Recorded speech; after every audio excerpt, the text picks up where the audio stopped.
Well, everyone, it's Shane Kanto, your Wasteland Reviewer, and welcome to the Wasteland, my weekly show where I take a deep dive into a particular film. And we're in the end game now of Spielberg. This is the fourth to last episode with The Post, Ready Player One, West Side Story, and The Fabelmans left. And we have Rod here joining me to talk about The Post. Rod, thank you so much for coming on. I see what you did there. I see what you did there with Endgame. That was clever, Shane. That was very well done. You give yourself a pat on the back, silent clap, slow clap. I know my audience.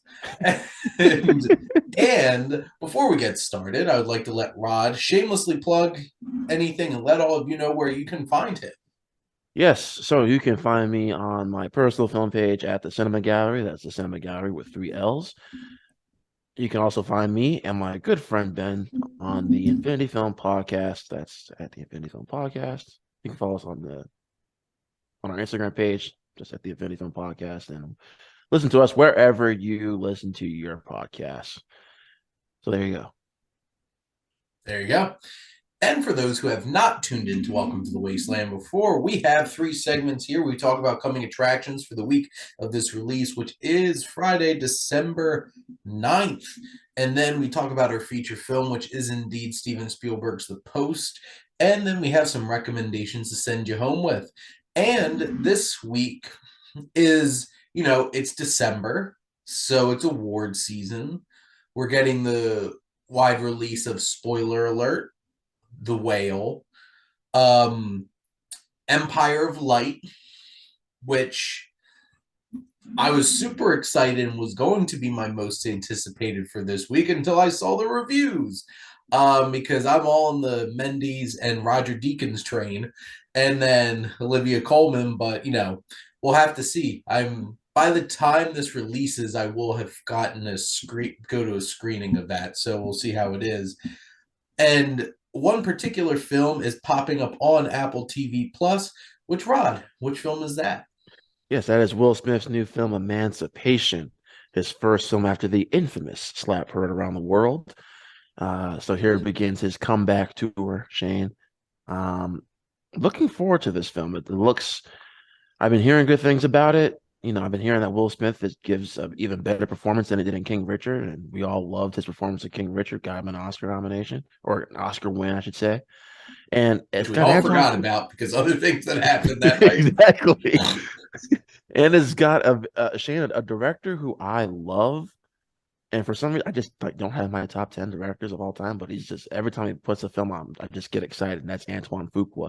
And his last film he directed was Jake Gyllenhaal movie on Netflix, The Guilty, which was outstanding. I think he did Infinite also, which came out last year. I didn't see that. I still don't want to. Yeah. It was bad. Well, yeah, I mean, just the subject matter, and add that in with Will Smith, and just Apple TV Plus has a good track record of putting out good films. Cha-Cha Real Smooth. I like Cherry. I don't care what any of y'all say. I like Cherry, and then of I course think we're the you got only a two Best people in the Picture. world that like Cherry. What's that? I think we're the only two people in the world that actually like Cherry. Yeah, it's a good. Like I'm not saying it's a masterpiece, Shane, but it's good.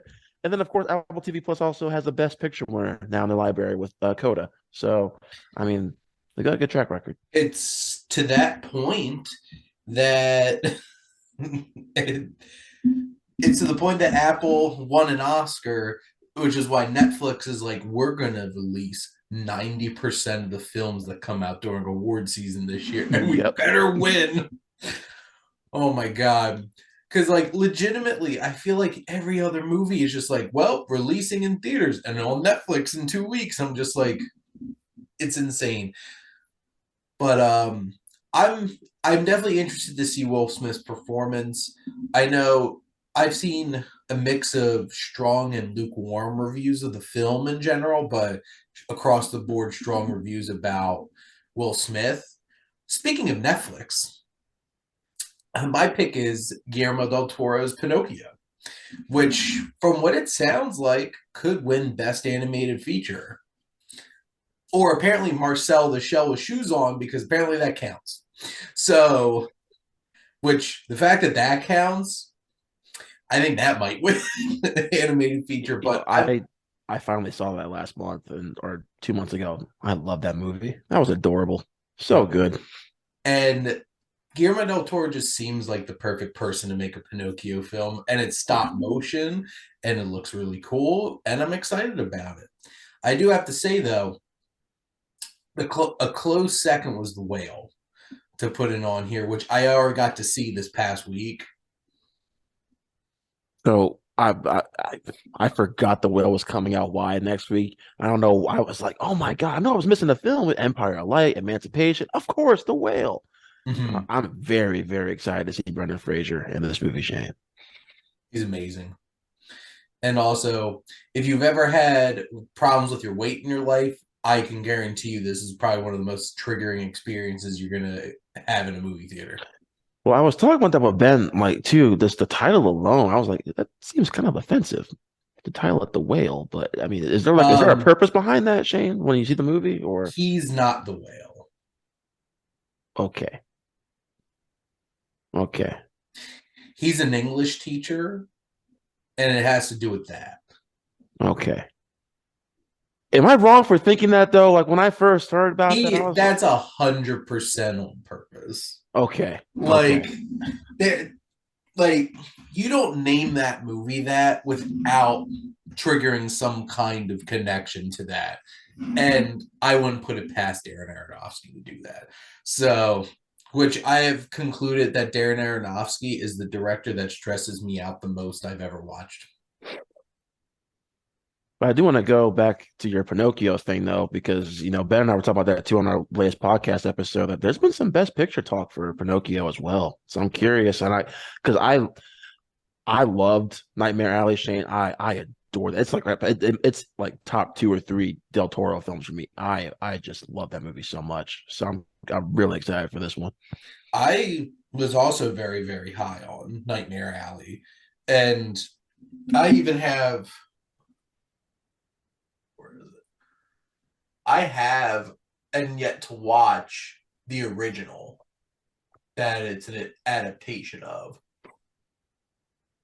So, but like, it's, I'm very excited for it. And, this Pinocchio film has such an interesting cast too, with Ewan McGregor and David Bradley. That's an interesting, like, crotchety old man sounding Mm-hmm. Geppetto. Mm-hmm. Like Bern Gorman, of course. Ron Perlman Of is in course. it.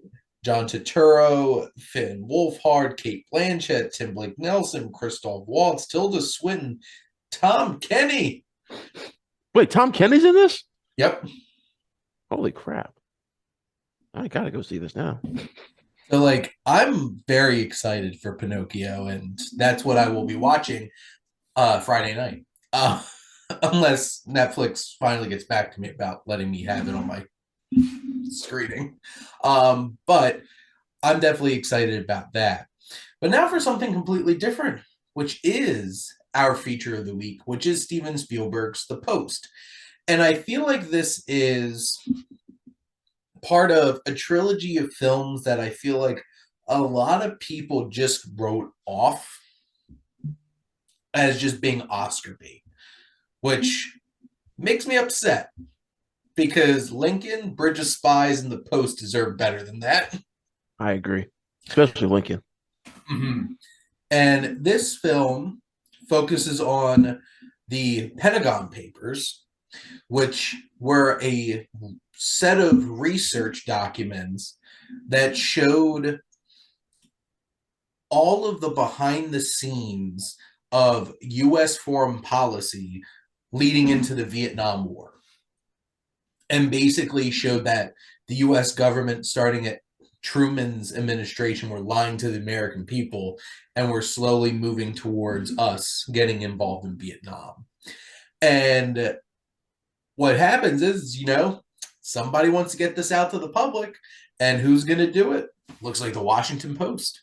And this is like, it's so interesting, which I have to say this. It's so interesting that this feels like an origin story of like the Washington Post and like how it became a national paper, and then sets up a sequel where it's like, it has like a stinger ending where it's just like, and then Watergate. Well, I was gonna say that like this has the best MCU post credit scene of all Yeah, time, Shane. just like, and my wife watched it with me this morning for her first time, and she's like, "Is this like setting up a sequel to this?" And it's just like, I guess he could. They could. I guess Spielberg could do his Watergate movie after Bullet, which is going to be his next one. Uh, but this film is about, which is a still extremely relevant topic of the government and the press. Yeah. And should the government be silencing the press for in the guise of national security? And we have this film, which, similar to Lincoln, time to read the cast. Uh, and I'll wrap up in 10 minutes. We have Meryl Streep, Tom Hanks, Sarah Paulson, Bob Odenkirk, Tracy Letts, Bradley Whitford, Bruce Greenwood, Matthew Rhys, Allison Brie, Karen Kuhn, Jesse Plemons, David Cross, Zach Woods, which when he popped up, my wife's like, it's Gabe! and, um, and like, there's plenty of other just like small character actors. Michael Stuhlbarg Yeah. pops up in this as well. And this Spielberg knows how to get a whole bunch of people to sign up for his movies. And obviously it has this big stacked cast, and like it has the actress and actor of like American film culture. Like Yeah. it has Meryl Streep and Tom Hanks in this. Mm-hmm. So, you have a lot of star power here. But after all that, Rod, what are your general thoughts on the post? I think this is one of it's hard. It's weird to say like Spielberg has underrated films, but I feel like this is like really underrated, Shane. I Mm-hmm. really enjoyed this, and especially this came 2 years after Spotlight had come out, and Spotlight won its Best Picture. Mm-hmm. Similar kind of, not really investigative. This is a little different than that, but it's kind of in that same realm a little bit. I was my I'll start on my issue, Shane. I have one big issue with this film, and because I did get a chance to see this in theaters when it came out, but leaving the theater, I was like, I don't remember a single character's name other than Tom Hanks and Meryl Streep. Like honestly, Shane, because of that star power, I only saw the actors. Like, oh, that's Carrie Coon. Yeah. Oh, yeah, that's such and such. Oh, yep, that is Allison Brie. Oh, that's Matthew Rhys. Which was funny because when Bob Odenkirk popped up, my wife like, it's nobody. Like that was what she came up with first. It wasn't Not Saul Saul. Good. It wasn't Saul Goodman. Because she doesn't watch Breaking Bad or Better Call Saul, but like she did see Nobody, so she's like, which That's I have to funny. say, I love Bob Odenkirk so much, and I really So good enjoyed in this him in movie. this film, Yeah. and like seeing Matthew Rhys popping up in this because I love the opening to this movie with him so much. Shane, I get goosebumps every time just going back watching that opening scene, like watching it because I watched it again this morning too. yeah, Goosebumps, Shane. because The Americans is quite a I show, have to watch that. I still need to watch The Americans. quite a show, and him and Kerry Russell are so amazing, and you know some of the actors I feel like Alison Brie, I'm just like Look, I she's in love it. Allison Brie. What is she doing in this movie? She didn't need to be in this movie.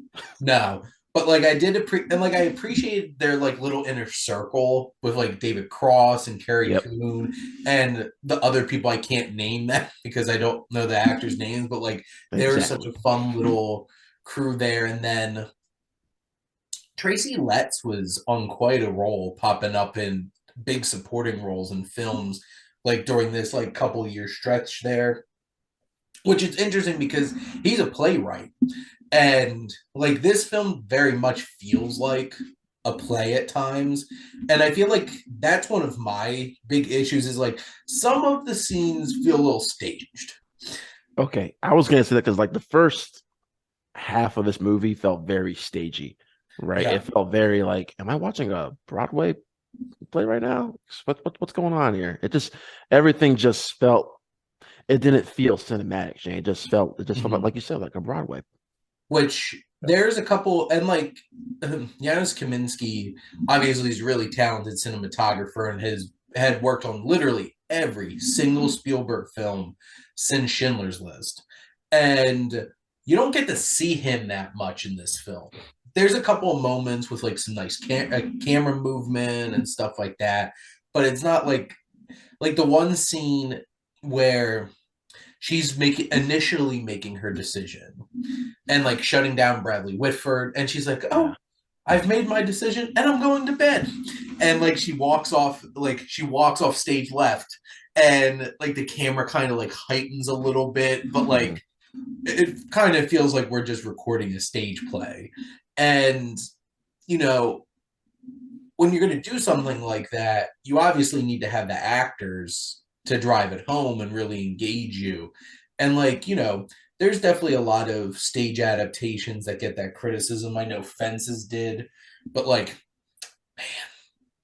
Denzel But just Fences is one of my is an all-time favorite of mine, Shane, and I can forgive the staginess feel of it because the performances across the board are all just stupid good. I completely forgot it felt that way because all I could see was just Denzel Washington just towering over everything. Yep. Just everything. And this is neither Meryl Streep or Tom Hanks' strongest performances or most memorable performances. They're both doing like Meryl Streep's doing a quieter and calmer kind of presence, and this is like crotchety Tom Hanks, very similar to like what he did in Bridge of Spies. And like one of my favorite moments is when um Bob Odenkirk's right in front of him and just told him he has a way to find out, like get his hands on the Pentagon Papers, and he's on the phone with Meryl Streep, and he's like, no, we don't have access to them, so we're not gonna run them." And he gets off and is like, "What are you still doing here?" I love that scene. I love And that scene. then Bob Odenkirk's like, "Oh," and just like runs out, and the his little thing off to the side where he's like at the payphone and the guy starts running off the numbers, he just drops everything, all his coins and everything, and just Mhm. you know it's not a big significant character, but like having somebody like a Bob Odenkirk in that just makes it better. Right. And like there's few directors that could leverage actors that way, because Hmm. like the biggest example is Lincoln. You have some amazing actors in like one scene, and just like just roll up, act, goodbye, and then roll out. And this film has that vibe at times too, and like it's a nice mix, and like Jesse Plemons thrown in there, like even like Zach Woods, who I mentioned before, Gabe from The Office, and from the show Avenue 5, just like he's in it for like 30 seconds. That's it. But like Spielberg could get people to just pop up in his movies for 30 seconds. Yep. Um, I feel like all the performances are strong. Some of my favorites, like that scene between Streep and Bruce Greenwood, I think At his that's house. yep, Yeah. Yeah. that's a great scene. And because like that's helping paint some of the gray area of the story. And like both Hanks and Streep get a couple of moments. Like Hanks talking about the realization that he wasn't really friends with Kennedy and Kennedy was really just a source. And it Hmm. needed to be that way. And like I felt like that was a really powerful scene and Tom Hanks really delivered on it. Um, you know, but what is very interesting is to me, I think the best scene in the whole entire movie is when they run the paper Mm. and the music. Cause this is not John Williams' most memorable score No, or one that stands out, but like it stood out in that scene. And to be honest, it did sound a little Catch Me If You Can ish, a little um, bit. a little bit. But like that scene, like you could feel it. It felt like this is the magic of the press. This is the importance of the press. It's something that's just hammering home and delivering that feeling to it. And I feel like that was one of the most important scenes in the film. I wanted to say when you have a movie like this, Shane, it it can go two different ways, right? It could be very bland and very boring because it's very informative, Mm-hmm. and so and it's not a terribly long movie either. It's just shy under 2 hours, Yeah, which but is short for Spielberg. yeah, very short for Spielberg. So when you have when you're dealing with uh, material like this, I think you want to make it as interesting as possible. And I feel like Spielberg did a really good job with that. That's my highest praise, is keeping me engaged because it has a bit of that thriller feel to it at times Mhm. here, especially when it's like this back and forth of no, we're not publishing. No, we're going to publish. We're going to, I all that stuff. Like the second half of this film is the strongest part of the film for me, Shane. Like I said, the first half is a bit, I don't want to say messy, but it felt a little unfocused to Mhm. me, at least. It didn't feel as cohesive as the second half of this film did, Shane, where I felt like once the documents are in their possession, that's when I feel like this film is really the strongest. And it's like Bob Odenkirk gets out of the taxi and just like, oh, what? And they're all just like, is it like get the door? There's like, is that what you think it is? And they take out like all of these papers, and there's a lot of great conflict here, and there's some really strong antagonists to throw in because like Tracy Letts' character's kind of like in the middle. Like he's not quite against them. He's not quite with them. He's trying to be pragmatic about it. Well, he's really, because Meryl Streep's character, that's his friend, right? So he's not gonna agree with his decision, but he's gonna stick by his friend. Mhm. So that's kind of what I see. I didn't really see him as a villain per se. But like the an antagonistic force in the film is definitely Bradley Whitford, Yes, and yes. I love him. He is such a good character actor. Just throw Hmm. him into like anything, he just makes it better. Even all the way back to Billy Madison. All the way back there. You went really far, Shane. You could have said, I mean, because look, that same year, Shane, he played another villain and Get Out. So I mean, I he's would had a have lot of voted other for characters. Obama for a third term. Great lines. It's great line. um, he's so great in that, and like I love him, and he's one of the only things that I love about the last two seasons of Handmaid's Tale. Like that show just needs to end. I Like didn't it know he should. was in that show 'cause I don't watch it, so I didn't even know he was in it. He's one of the like higher ups in Okay. this dystopian society, except he doesn't believe in all the BS about it, and like he's not like an evil man, but like eh, he's complicated, and Bradley Whitford plays it really well, and he's great in this, in that like he is trying to think this is what's best for this company. It's like this is what's best for this company. You need to not run this. You got to stop the press. It was Boston accent. Um, and this film is just, and what it really comes down to, this film is just a collection of interactions, and there's only a few scenes that are like different. Like you mentioned the opening scene, great. And when he gets up to that door and he's like, am I going to do it? Am I going to do it? Am I not going to do it? Like, there's that tension, and like the security guard's like, hey, you okay there? And you're just like, is he okay? It's weird to say this, Shane, but when you have this very talented cast, right? Matthew Reese might give like my second or third favorite performance this entire movie. And he's barely in the movie. Like he's in only but a couple of scenes, but his scenes Yeah. are so but he acts. the hell out of the scenes he's in. Like he leaves an impact. Well, I think this film is great for the fact that like it can leave you with so many performances to latch on to. And like some of them are smaller and more subtle, and some of them are just there for a couple scenes and leave an impact. And you need somebody to anchor it. What two actors are better to anchor a film than Meryl Streep and Tom Hanks?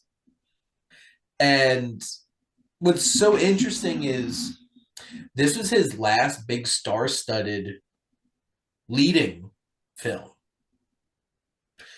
because Ready Player One Oh, is like the teenagers pretty are the much. leads, and West Side Story is all these young up and coming actors. Fableman's the lead is Sammy Fableman. Oscars, not his parents. Um, but like it's interesting because like there was a stretch here. Like he worked with obviously he's worked with Hank so many times, like a lot. And you have Daniel Day Lewis that he worked with in this period too. And I think it'll be interesting to see when's the next time that Spielberg kind of circles around back to a film like this. I don't I, know if he will, but it would be interesting. Maybe you you'll know, I didn't get that even sequel, I Watergate. didn't even think about that, Shane. I really didn't even think about that because, like, with Ready Player One, you still have Ben Mendelsohn, right? But then, yeah, you get the West Side Story, and Fableman's like, oh yeah, he really kind of got away from that star power heavy cast. Which now he's doing like Bradley Cooper's leading his next film, so he's kind of leaning back to like focusing on like a movie star carrying his film. But like it'll be interesting because like his next three films after this are completely different kinds of films, and I feel like Spielberg, it's so easy to take him for granted. Well, that's the thing. I feel like this film involves three of the people that are some of the most easily taken for granted talents in Hollywood. Streep, because like yeah, she just gets an award. She gets an award nomination for literally everything. But like Mm-hmm. she is still one of the greatest actresses of all time. Right. Tom Hanks didn't even get an Oscar nomination for like 20 years because I think it was like Castaway until Won't You Be My not Won't You A Be My Beautiful Day in the Neighborhood. yeah, Yeah. Beautiful Day in the Neighborhood. I keep getting the titles of the documentary and that film mixed up. People just take for granted that Tom Hanks is just gonna be great in everything, and then that's the thing. I feel like Spielberg's just taken for granted. There is, and I know we're not having a conversation about the Fablemans, but like his past couple of films have not been doing well at the box office either. And especially with the Fablemans, it's very disappointing. Bridge of Spies should have done better. I know I made like I think 150, $160 million. I forgot how much the Post made, Shane, but I don't think it made a whole lot of money. Probably not. Let me see. All right, it made almost 180, 179. So I mean, it made decent money. But I mean, it's Spielberg though. Everyone knows Spielberg. And so I'm trying to figure this thing out, Shannon. Why aren't his films doing that well? And I mean, because like you can look at something like The Fablemans, they didn't do a whole lot of marketing for that, and they didn't put it in a lot of theaters. But No. it's still Spielberg. West Side Story, they did market a lot, and I don't know why that one tanked. Um, Probably a few reasons, but like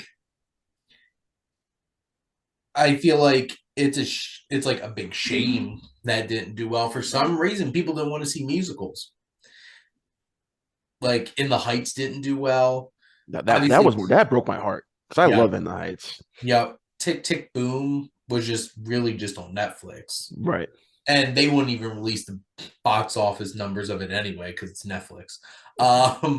But like something about like that time, like people just didn't want to see musicals, and unfortunately, it seemed like there's a lot of backlash against these diverse casts popping up in things, and it's a shame because West Side Story is amazing. I think it's Spielberg's best film that he's done since, for me personally, probably since like Catch Me If You Can.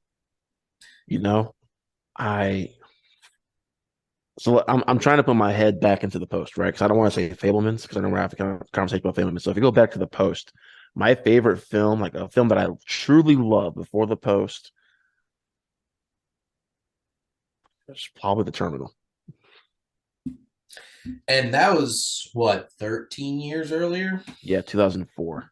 So So like, and it looks like I just looked up Ready Player One made almost $600 million yeah, worldwide. but given the imaginativeness of it all and Well, everything, I that's the mean, thing because what's Spielberg most known for? Indiana right, Jones, Jaws, Jurassic Park, right. Saving Private Ryan. Minority These are Report. like war films, action adventure films, science fiction films. Like Spielberg just hasn't been doing that much lately. And because like where's the big box office? Like, especially in today's market, what like a film, a 2.5 hour film about a young man growing up and learning that he sees the world differently through the lens of a camera, does that scream box office hit? No, Obviously, it's very personal. And yeah, they did not market it well, how they dropped it. Like, this Thanksgiving was atrocious. it was. And I've been criticizing studios for I don't understand why you release films like this like a week after or even the week before a Marvel release. I'm still trying to figure that out. Like I don't get it. Like she said, just real quick, she said it's doing horribly in the box office. But yet you and I both agree that $32 million budget is like WTF. But I mean, The Fablemans was weird because that actually dropped the same weekend as Black Panther, but in limited release, and then they expanded in a couple of weeks after that. It made no sense. And then you could hardly find anywhere. Like you'd be lucky to find like only a couple of my AMC's here were playing it, which Yeah. was weird. And that's a thing because theaters have more limited hours right now.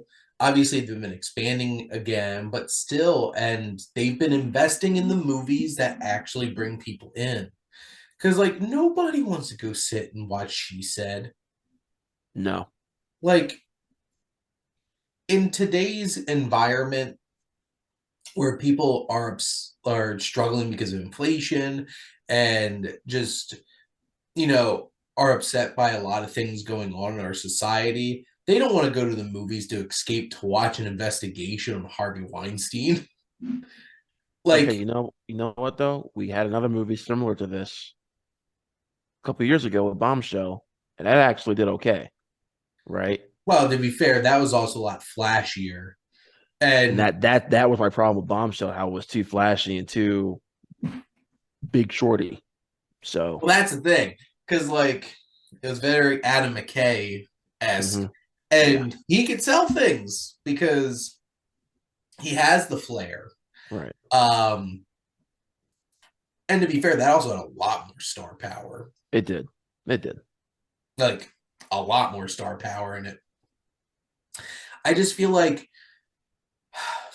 maybe that's why Spielberg's going in the direction that he's going right now. I'm interested to see how Frank Bullitt film is going to do, and if they market it right and stuff like that, and starring Bradley Cooper, it could potentially do well at the box office. But it's hard to predict what's going to do well at the box office anymore. Let me ask you this, Shane, because we're seeing Scorsese do this now with his last couple of films, Irishman, That Killers of the Flower Moon. Will Scorsese just go the streaming route now and just maybe go to Apple TV Plus, get a whole bunch of money? They'll have them give him a whole bunch of money and make a hit. I I don't mean, know. I could potentially see that happening to Spielberg because, like, obviously Scorsese's had to do it because nobody will give him money to make his movies anymore, and like yeah, he's not like, oh, I need $50 million to make a mid-sized budget drama. No, he's like, I want $200 million Western here, and I can get Apple to pay more than half of it, yep, and you know I can't wait for Killers of the Flower Moon, yeah. but like The Irishman should have just cast other actors. like for the Okay, younger look, versions of them. Irishman is. I love the Irishman, Shane, but even I would be like, yeah, this would have done horribly at the box office. No one was going to go see this movie. And that's the thing because it did play in theaters for a bit. I saw that in the theater, Lucky. all 3 hours and 30 minutes of it, and it was you're just sitting there, just being like, yeah, this isn't gonna make money, and that's the Right. thing. What's making money? Black Panther. It's about it. Like Black even Panther, we're going to see Avatar probably make a couple bucks here in a couple weeks. Um, I don't know what else. Maybe Puss in Boots can I mean, carve look, it's out. getting good reviews, so it'll help. I think um, I think Babylon will do okay.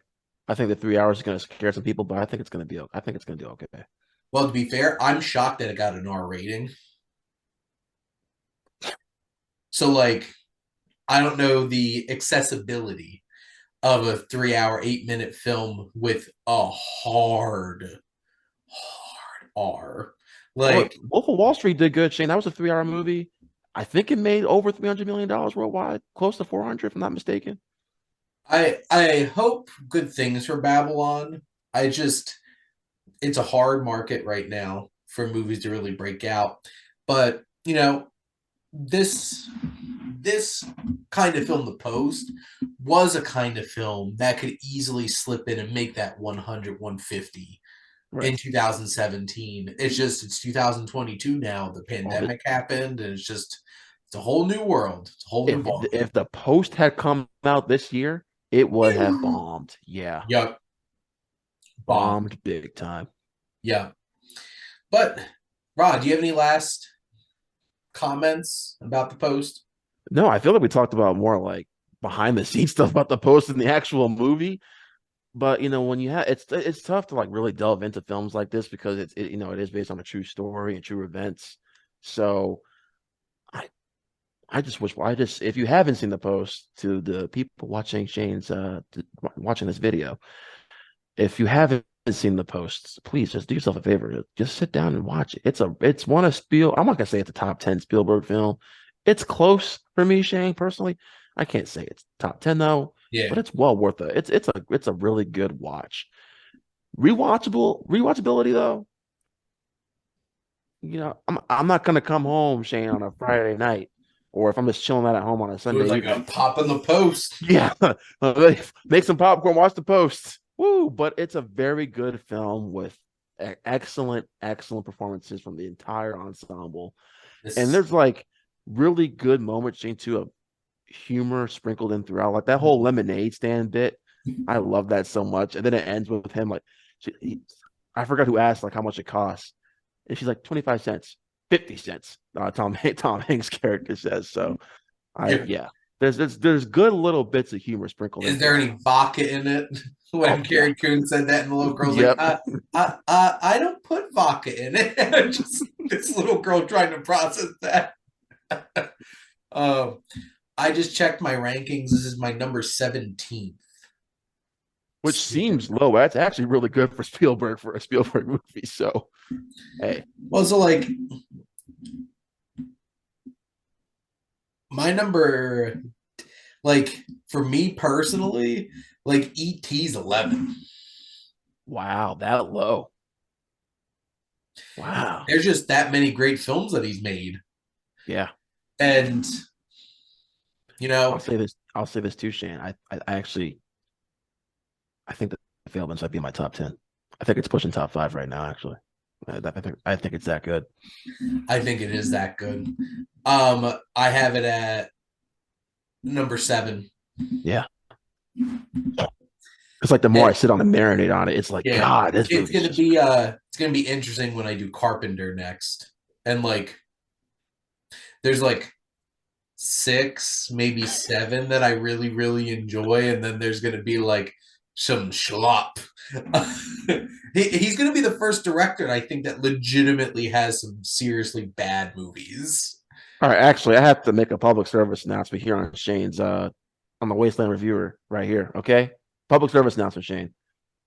How dare you all choose David Carpenter. Also, John Carpenter. David Carpenter. It is John Carpenter. Oh my God, why am I? Shane, I need to go to bed. Anyway, John Carpenter over David Fincher. How dare you? How You know what's dare you? crazy is that PTA didn't even get nominated. Yeah, He wasn't even in the tournament. shame on all of you. Shame.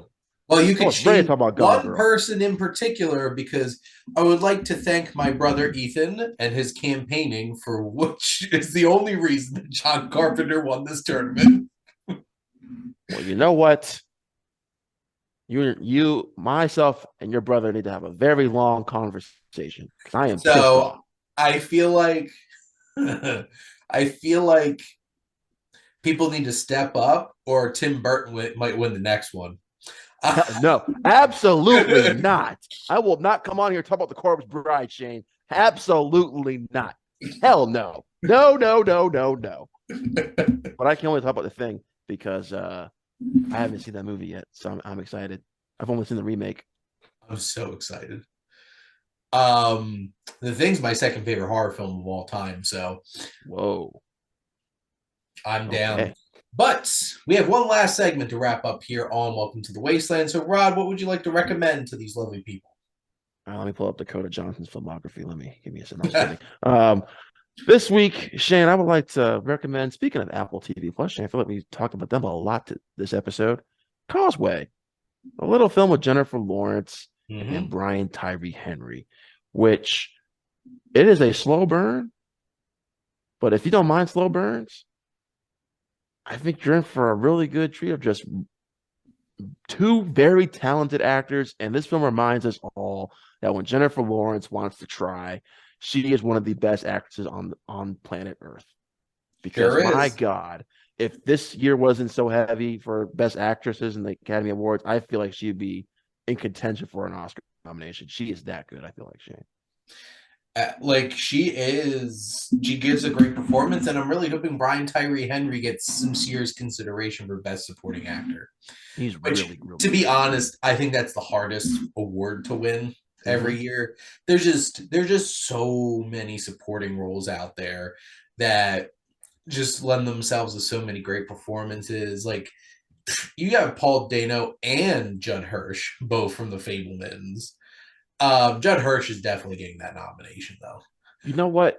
Because he was getting all this Oscar buzz coming out of TIFF, and then at the weeks leading up to the release, I'm like, okay, man, I can't wait to see Judd Hirsch. Man, it's in one scene, but oh my God, that one scene is like, yeah, just go ahead and just give him nomination, give it to Yep. him. Like he leaves that Mahershala Ali Moonlight impact. Yep. Jane, it's Well, oh man. he's gonna have to take on the Revenge of Short Round. Um, because like, I oh, like that. Can we just name that for his campaign, The Revenge of Short Round? he has to win. Oh, he's I my he's my front runner to win. I I want him to really win. hope that he does. I just showed that to my wife for the first time last Sunday. Oh, fanny pack kung fu, amazing. It's weird because I've had this really weird thing with everything everywhere recently, Shane, where I love it, and then like when I don't watch it for a while, or I just like I haven't watched it in a little bit, I'm like, yeah, but the ending's a bit repetitive. It kind of repeats some beats. So I did this thing today, Shane, this afternoon. I popped it on. Yeah, it's gonna be hard. That's a beautiful movie, Shane. It's just one of the more fresh and this original takes on like on the multiverse and all this. We've got Multiverse of Madness and Into the Yeah. Spider Verse and Hey, No Way Variety Home. has it top five best picture contenders right now. I'm not gonna be mad or surprised if it wins the whole thing. I'm really not. I love this movie, Shane. I don't know if it's gonna be in my top 10 come the end of the year, but it's a wonderful, wonderful film, Shane.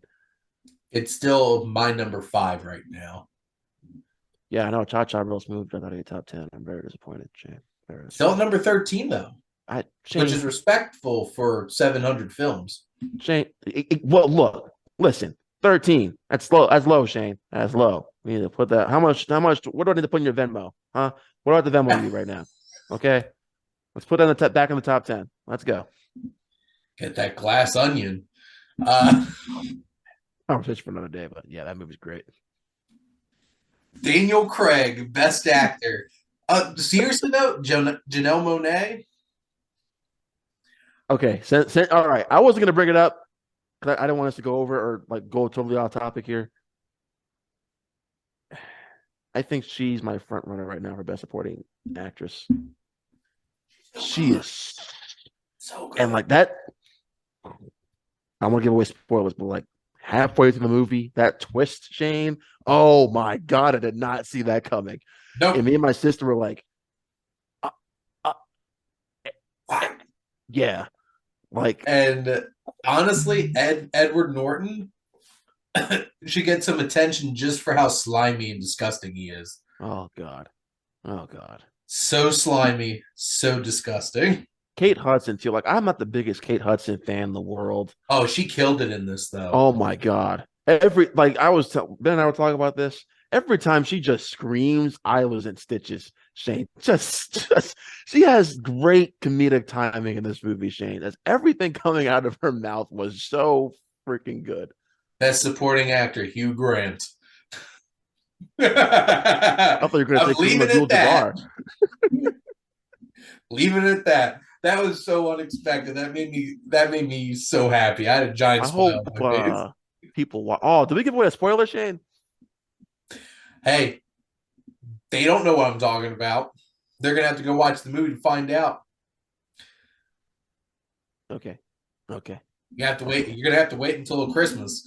Um, my recommendations. So, new film, The Eternal Daughter, which is a new Ooh, A24 film from Joanna Hogg, who did The Souvenir and The Souvenir Part 2.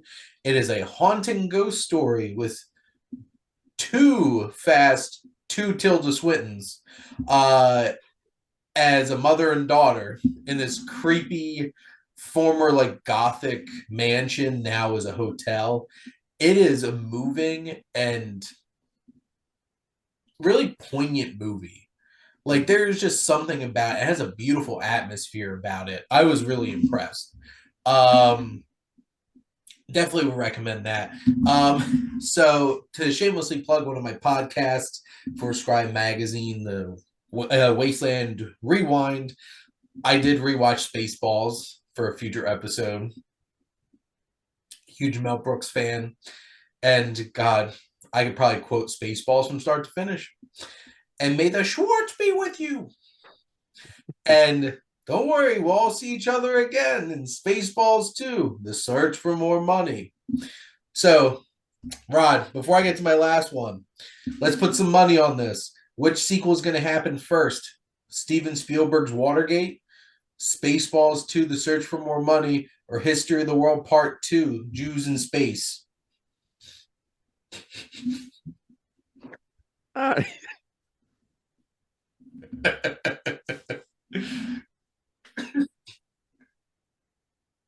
None of them. None of these are going to happen. no. One of these nobody wants, to be frank, probably. Two of them, Mel Brooks is just too old. 95 years old. Waited for years. But you know what? I want that Watergate sequel, man. I just that was one of the best post credit scenes of all Right. time. I just the setup. I mean, Might as well have Nick Fury roll up there and just be like, this is the Washington Post initiative. And just be like,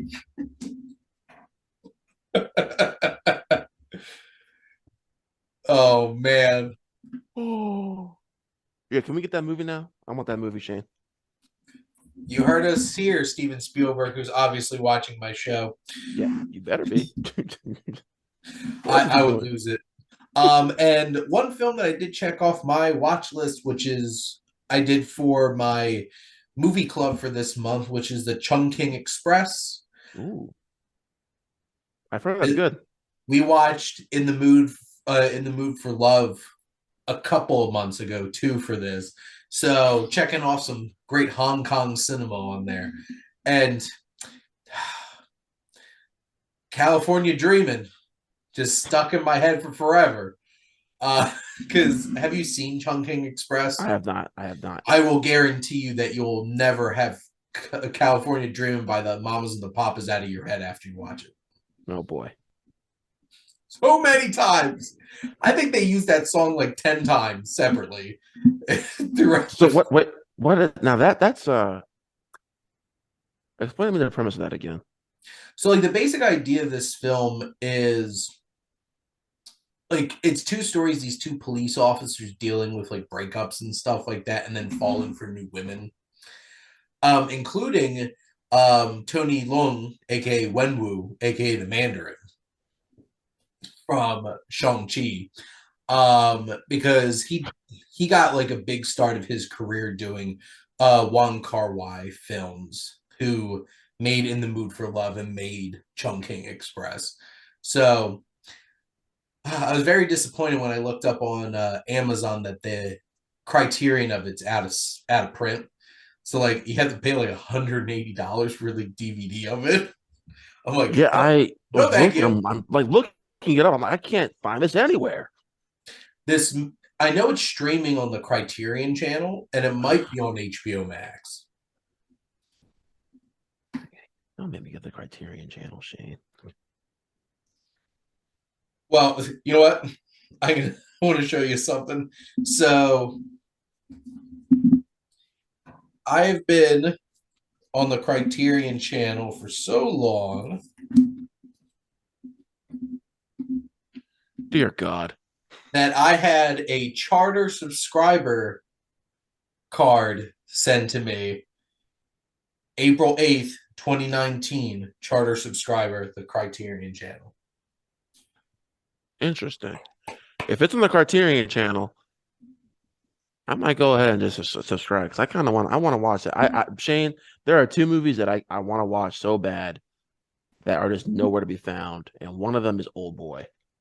I cannot find that anywhere. Like not the Josh Brolin Old Boy, like the actual Old Boy. Not the Spike Lee one.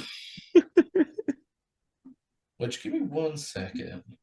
The Criterion channel is a great streaming service. If you're like a big cinephile, there's just so many great things on here. 1 second. They do not have Old Boy. I wanted to check to see if it was on there. Oh my God. You're right, Shane. The Chungking Express is on the Criterion channel. Shit. It is on the Criterion channel. I literally just watched it tonight. Oh, So, that's where you watch it. Okay, okay. yeah. I thought you said you bought the DVD. Oh no, I looked into buying the DVD afterwards, and the Criterion version of it is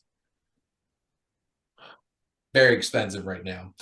But yeah, so just a side recommendation. You should check out the Criterion channel. But that's a wrap on this episode of Welcome to the Wasteland. Rod, thank you so much for coming on. Shane, you know, I always have a good time coming on here. So I appreciate you always having me back on. Absolutely. And Rod will return for The Thing in March. So there you go. Damn, shit, that long? Shoot. All right, Feige. I'll be waiting. I'm the Kevin Feige of the Welcome to the Wasteland universe, just piecing my team together. Do a lot of scheduling around here. But thank all of you for always tuning in and supporting your Wasteland Reviewer.